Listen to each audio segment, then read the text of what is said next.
काल कडगाव येथे राष्ट्रवादी काँग्रेसच्या उमेदवारांच्या प्रचारार्थ भव्य सभा पार पडली.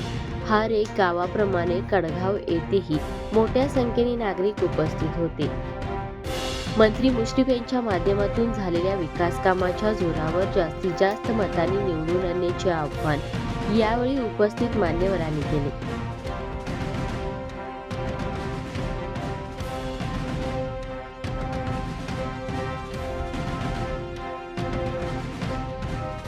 आमचे मंत्री असतील मुश्रीफ साहेब आणि ग्रामपंचायतीच्या वतीनं हा गाडा हाकण्याचं काम गेली 3 वर्ष केला. मला सांगायला एक आवर्जून आनंद होतोय. गेल्या 3 वर्षापूर्वी आम्ही बांधकाम कामगारांचं काम असेल, आरोग्याचं काम असेल, अतिशय जोरामध्ये काम केलं आणि राष्ट्रवादी काँग्रेस पक्षाच्या हातामध्ये या गावची सत्ता आली. राष्ट्रवादी काँग्रेस गावच्या हाती सत्ता आल्या मला वाटते पहिल्याच महिन्यामध्ये आम्ही 8.5 कोटीच्या जलजीवन मिशनचे उद्घाटन केले. 3.5 कोटी रुपयाच्या 50 कॉट बेडचे उद्घाटन केले.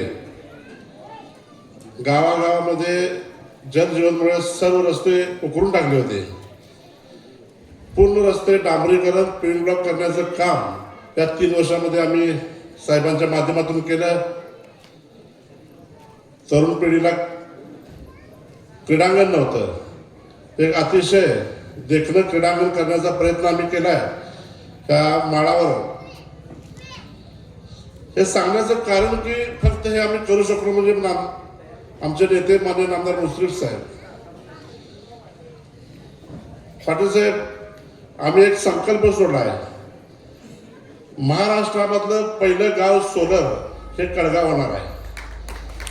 त्यासाठी आम्ही अतिशय मोठ्या प्रमाणामध्ये प्रयत्न केला आहे.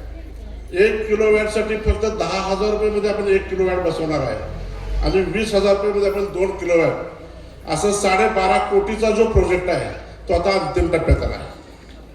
माननीय नामदार मुश्रीफ साहेबांनी शब्द दिला, लागणारा जे निधी आहे तो मी माझ्या फंडातून कुठल्याही दिवशी उपस्थित करतो. परवा दिवशीच आमची माननीय शिवसाहेबांच्यावर अंतिम चर्चा झाली पाटील साहेब आणि सगळं आम्ही तो लेखाजोखा मांडत असताना एक 50 लाख रुपये साहेब कमी पडत होते. मी सहज शिवसाहेबांना म्हटलं 50 लाख साहेब आम्ही जबाबदारी घेतो. ते शिवसाहेब बाहेर बघायला लागले, आता जो गावचा सरपंच 50 लाखाची जबाबदारी कसा घ्यायला नाही.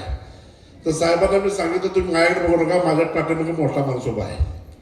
आणि नामदार मुश्रीफ साहेबांच्या जीवावर मी तो शब्द देऊन आला आणि साहेबांनी 10 मिनिटात सांगितलं तो सांगतोय ना 50 मी 75 लाख देतो, ते काम पहिला पूर्ण करा.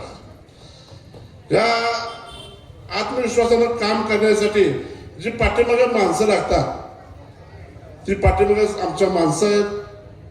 सतीश अण्णांचं काम जर तुम्हाला सांगायचं झालं, सतीश अण्णा तुम्हाला लक्षात नसेल, कोरोनाचा पिरियड होता. एक 30-35 वर्षाचा तरुण या गावामध्ये अत्यवस्थ झाला. मी त्या तरुणाचं नाव घेणार नाही. आणि तो तरुण आता जे उमेदवार आहेत त्यांच्या घरी त्यांचे कुटुंबीय गेले आणि म्हणाल की ऑक्सिजन लेवल कमी झाल्याने एखादा बेड मला उपलब्ध करून द्या. तो बिचारा मला माझ्याकडे काय नाही आणि माझ्या हातनं काय होत नाही. त्यांनी मला फोन लावला.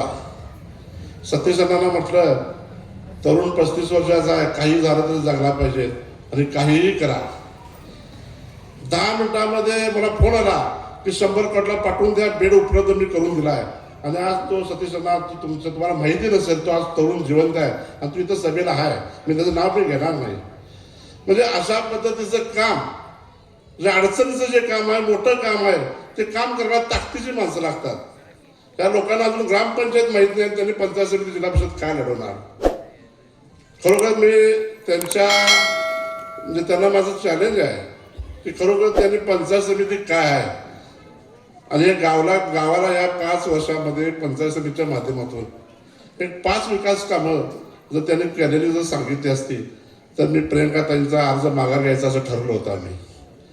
खरं दुर्दैवानं त्यांनी काय ते चॅलेंज स्वीकारलं नाही. त्यामुळं अशा प्रशासन न समजणाऱ्या माणसाला फक्त भावनिकतेच्या जीवावर निवडून न देता काम करणाऱ्या माणसाचे तुम्ही पाठीमागे राहा आणि या गावचा विकास करून घ्या एवढं सांगतो आणि थांबतो. जय महाराष्ट्र. धन्यवाद.